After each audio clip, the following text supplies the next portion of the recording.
C'est toujours un plaisir de vous voir en face, comme je dis. Mais c'est aussi un plaisir de voir de nouveaux visages. Mais surtout, ce qui m'avait plus touché dimanche dernier, c'était la présence des enfants. J'ai vu qu'il y a plein d'enfants à l'église. Je ne sais pas pourquoi, mais c'est la volonté de Dieu et c'est gloire à Dieu aussi pour ça. Merci Seigneur pour notre famille qui est arrivée au Québec. Ça fait 2 semaines maintenant.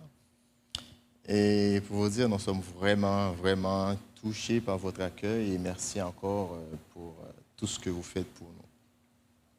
Donc ce matin, je suis à l'église pour vous encourager. J'apporte un petit message d'encouragement et puis au fond de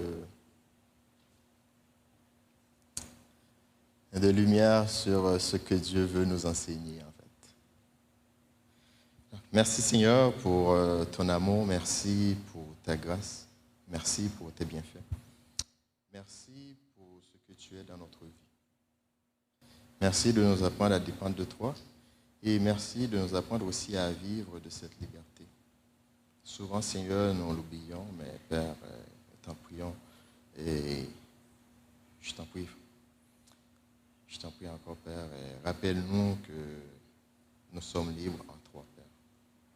Merci parce que tu es là pour nous et tu vas être toujours là pour nous. Et on te prions de prendre soin de nous et enseigne-nous à t'écouter et à te suivre, Père, en tout. On te prions au nom de Jésus. Amen. Donc, mon message ce matin, c'est Pasteur Sylvain m'avait demandé un titre, mais habituellement, je n'ai pas de titre pour le message. Mais c'est vraiment un message d'encouragement pour nous chrétiens qui a quelque chose de spécial, qui a une vie à part, qui a un don immérité, mais souvent de ce don nous faisons n'importe quoi, mais aussi de ce don nous nous éloignons. Et ce don, c'est le don de la grâce. Et la grâce, c'est Jésus-Christ qui est crucifié à la croix pour nous. Et souvent, on dit à des enfants que Christ est crucifié, il est ressuscité. Mais il est crucifié et ressuscité, ce n'est pas pour dire que nous sommes sauvés tout simplement et puis c'est fini, mais que nous sommes sauvés et que nous sommes libres. Nous sommes vraiment libres de tout. Nous sommes libres de tout ce que nous, étant qu'humains, nous aurons pu payer pour les fautes, les problèmes, en tout cas tout ce qu'on fait qui n'est pas correct ou tout ce que nous pensons qui n'est pas correct, mais Dieu a tout payé sur la croix. Mais ce prix payé sur la croix, c'est un prix que nous, humains, nous ne pouvons pas comprendre totalement dans sa globalité parce que Dieu a fait des sacrifices énormes. Et c'est un rappel pour vous dire que les sacrifices de Dieu ce n'est pas seulement le sacrifice Jésus-Christ est mort pour nous, mais Dieu a fait des sacrifices de sa parole. Il a fait des sacrifices de ses dires. Il a fait des sacrifices de lui-même dans sa profondeur. Comme avant d'arriver pour notre message, c'est dans Jean 1, on va prendre le verset 10 jusqu'au verset 15, mais j'aimerais ça lire le psaume 85. Je peux prendre le verset 10 et le verset 11.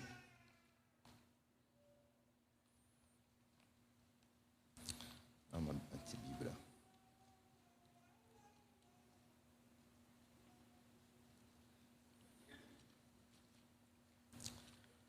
Ouais.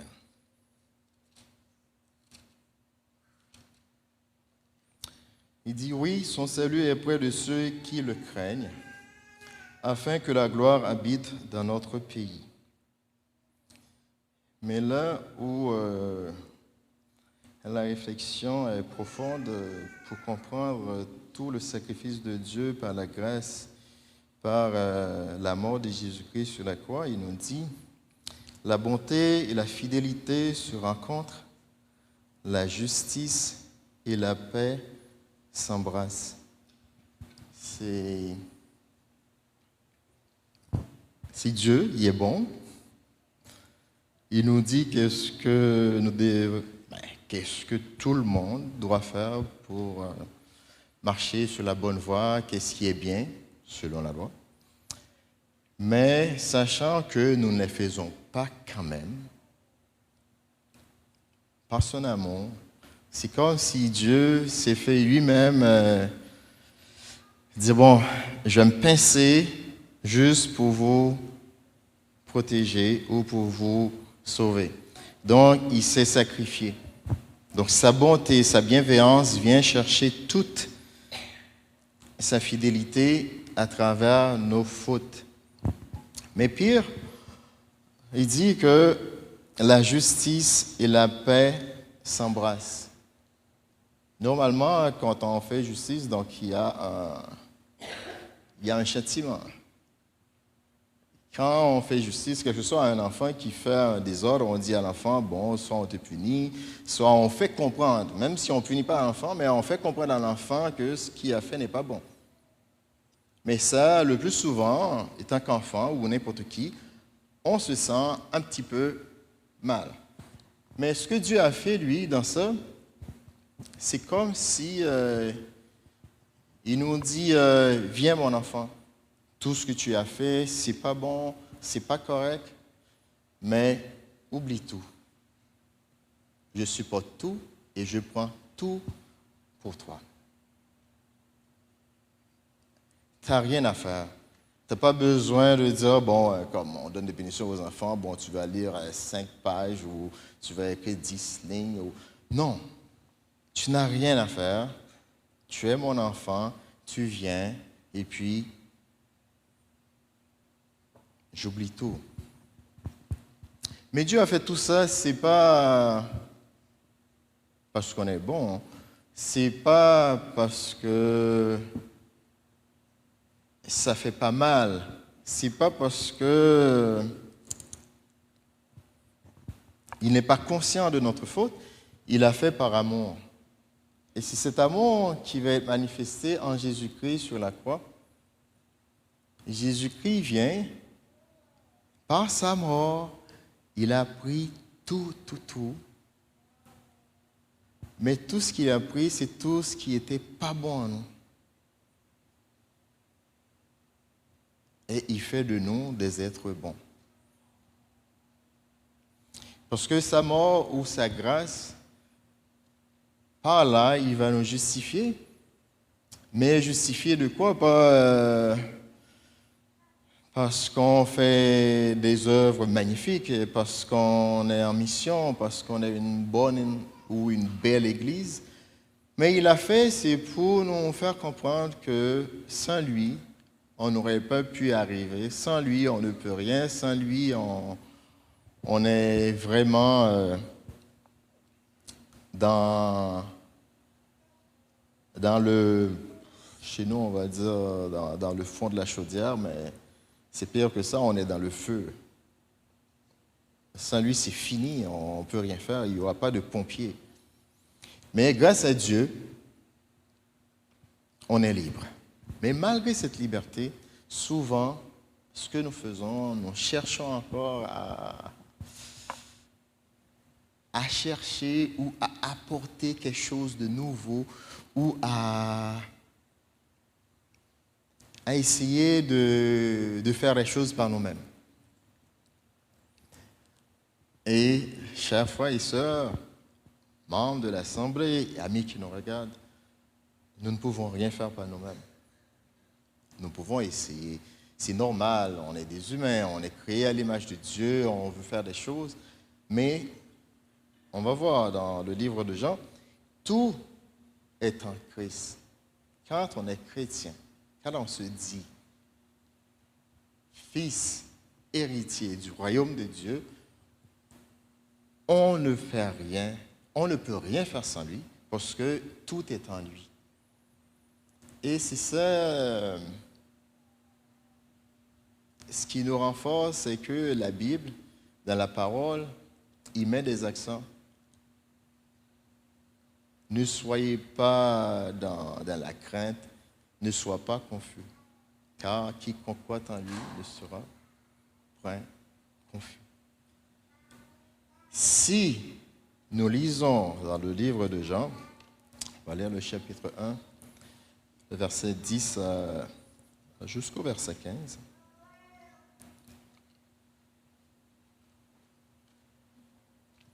Ça, c'est le message de Jean-Baptiste pour nous. Et souvent, nous devrions, c'est comme remis ménage, repenser et réexaminer cette portion de l'Évangile, parce que c'est un message que Jean le messager, Jean le Baptiste, il nous dit de Jésus, celui qui est le Fils de Dieu.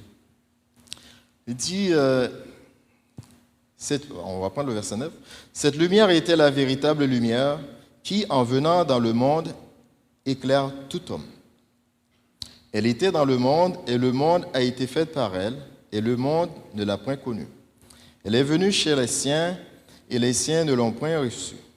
Mais à tous ceux qui l'ont reçue, à ceux qui croient en son nom, elle a donné le pouvoir de devenir enfants de Dieu, lesquels sont nés, non du sang, ni de la volonté de la chair, ni de la volonté de l'homme, mais de Dieu. Et la parole a été faite chair, et elle habite parmi nous, pleine de grâce et de vérité. Et nous avons contemplé sa gloire, une gloire comme la gloire du Fils unique, venu du Père. » Mais si nous prenons le verset 4 et 5, il dit « En elle était la vie, et la vie était la lumière des hommes. La lumière dans les ténèbres, et les ténèbres ne l'ont point reçue. Toutes choses ont été faites par elle, et rien de ce qui a été fait n'a été fait sans elle. » Donc, si tout a été fait en lui, et rien, il n'y a aucune chose qui a été faite sans lui. Lui, c'est la lumière. Il est la lumière. Il est la vie. Mais si on s'arrête pour comprendre, il est aussi la parole.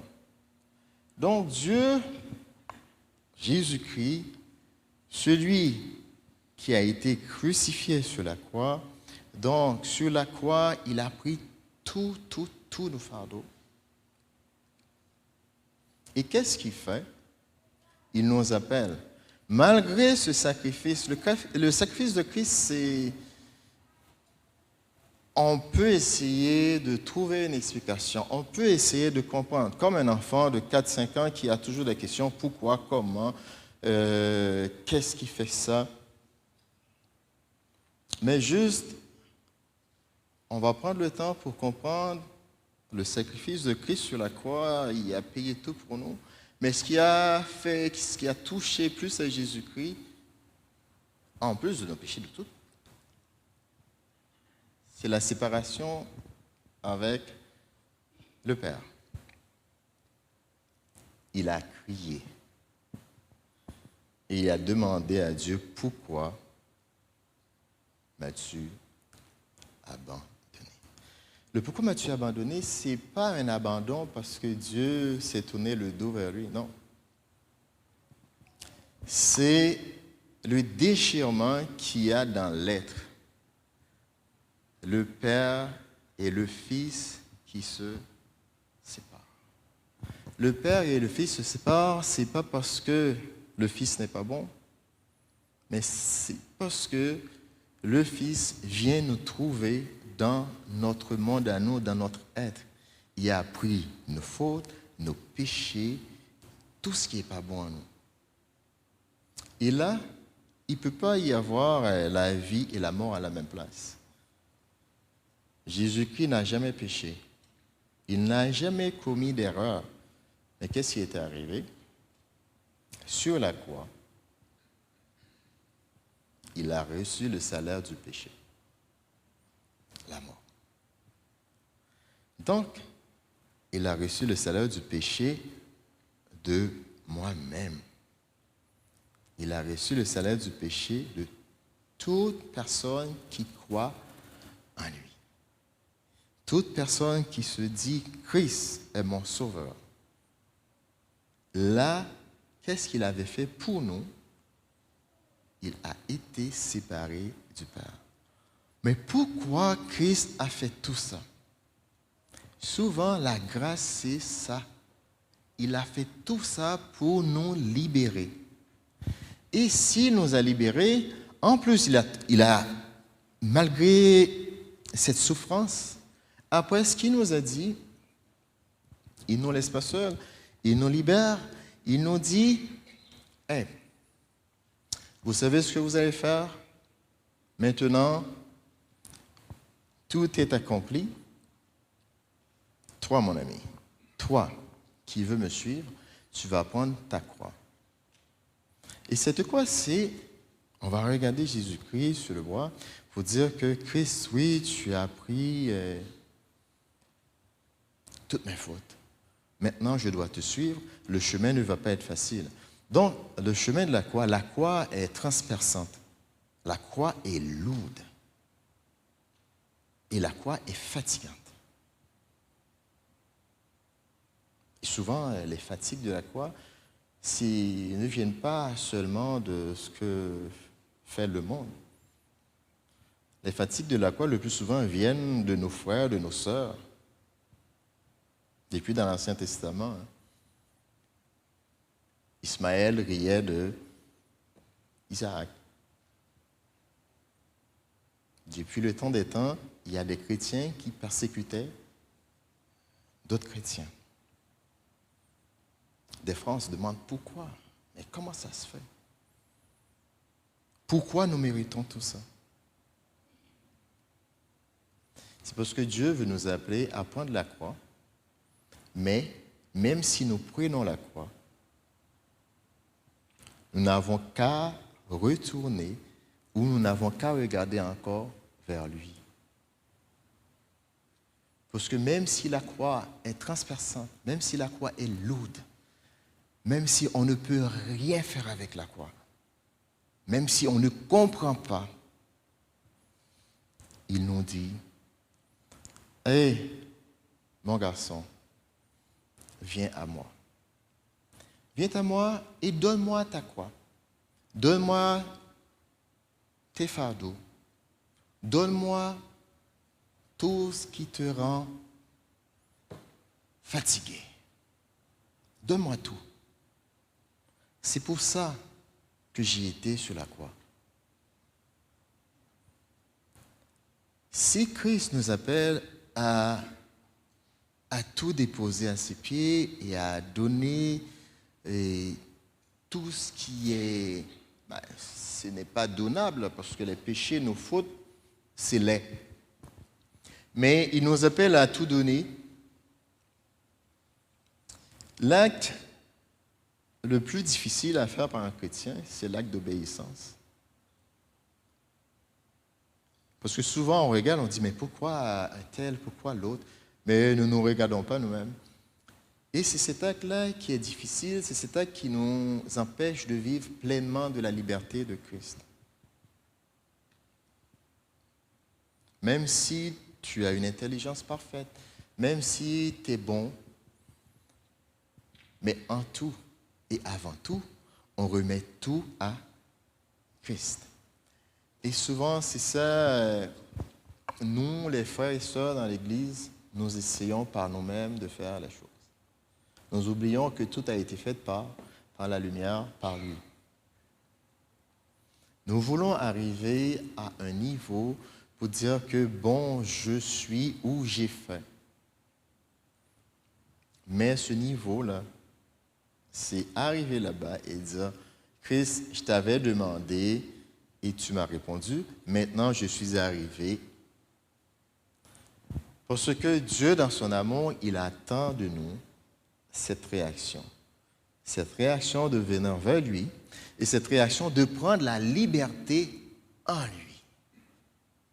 Parce que pour être libre, si on veut vivre libre vraiment, il faut vivre la liberté de l'amour de Christ. Christ, il est amour. Il nous aime. Mais il connaît aussi que nous sommes des pécheurs. Nous sommes des êtres que sans lui, on ne peut rien.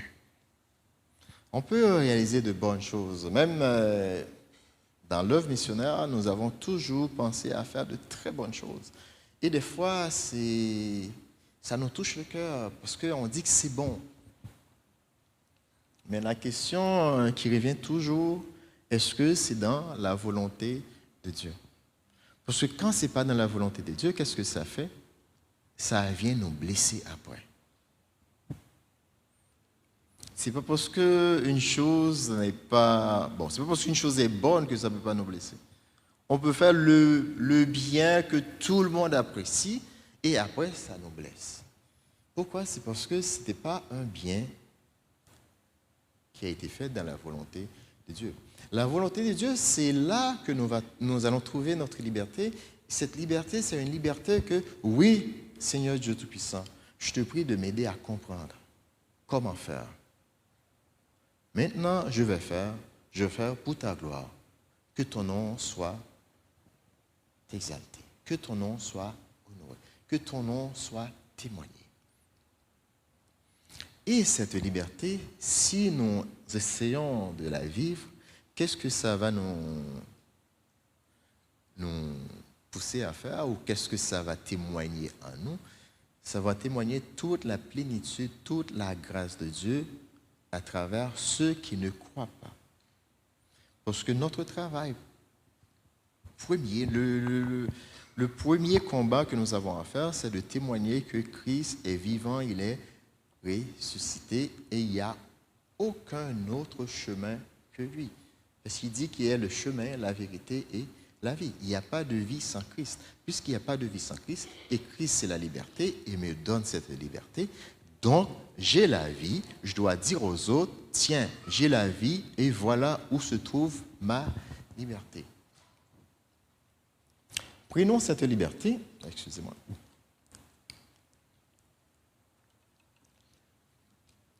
Ce n'est pas une liberté pour 2 jours ou pour 3 jours, c'est une liberté éternelle. Et c'est ce qui est spécial avec Jésus-Christ, c'est que lui, il fait les choses comme je dis toujours, comme des enfants. Il fait des choses que nous ne comprenons pas, mais avec beaucoup de paradoxes. C'est comme si, mais je ne comprends pas pourquoi tu fais ça, mais tu m'avais dit non et puis tu le fais quand même.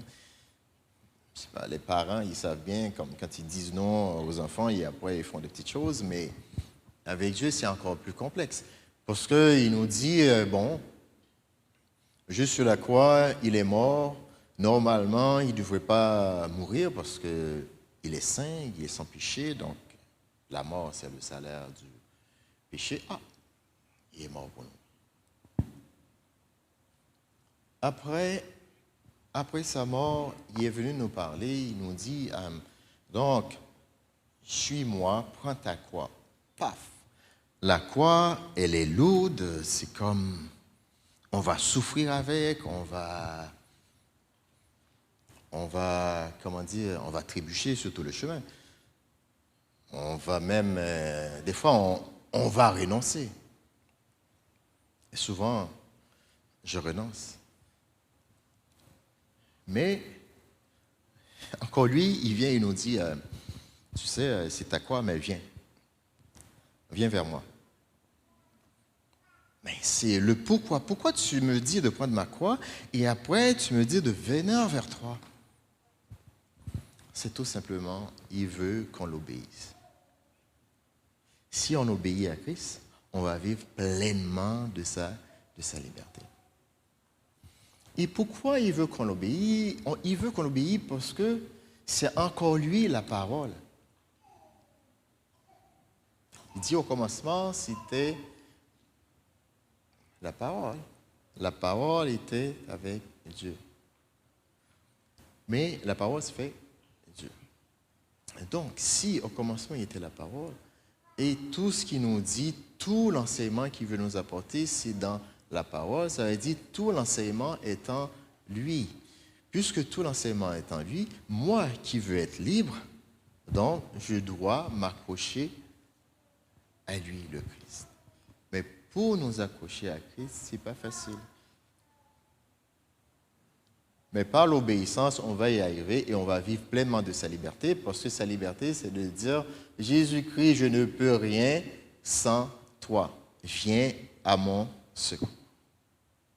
Et Dieu, dans son amour, il vient toujours à notre secours. C'est pour ça,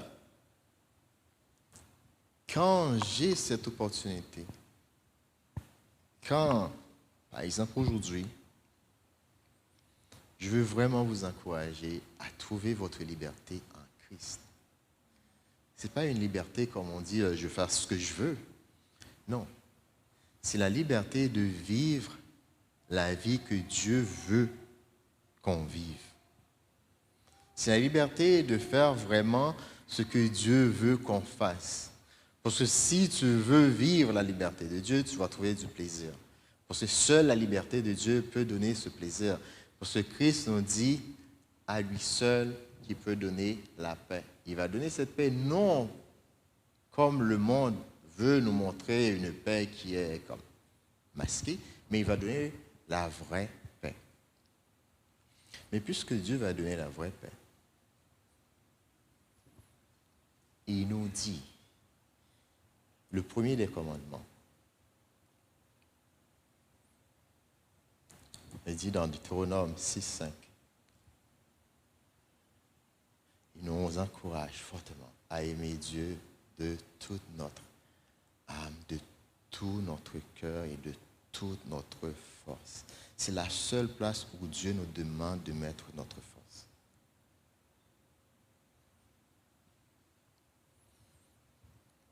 De toute notre force. Et dans Matthieu, il vient corriger tout ça pour dire c'est le premier et le plus important des commandements. Aime Dieu de toute notre force. Si nous aimons Dieu de toute notre force, nous allons pouvoir vivre de la liberté que nous donne la grâce avec toute notre force. Parce que Dieu, c'est la parole et la parole, c'est la vie. Aimons Dieu de toute notre force, de toute notre aide, de toute notre âme. C'est un encouragement. C'est un message que vous avez peut-être entendu déjà. Mais je vous encourage à aimer Dieu de toute notre force. En aimant Dieu avec la force, toute la force que nous avons, nous allons vivre vraiment la liberté de la grâce, la seule et vraie liberté que Jésus-Christ, le crucifié, nous a donnée. Église, que Dieu vous donne cette force de l'aimer avec force. Que Dieu vous bénisse.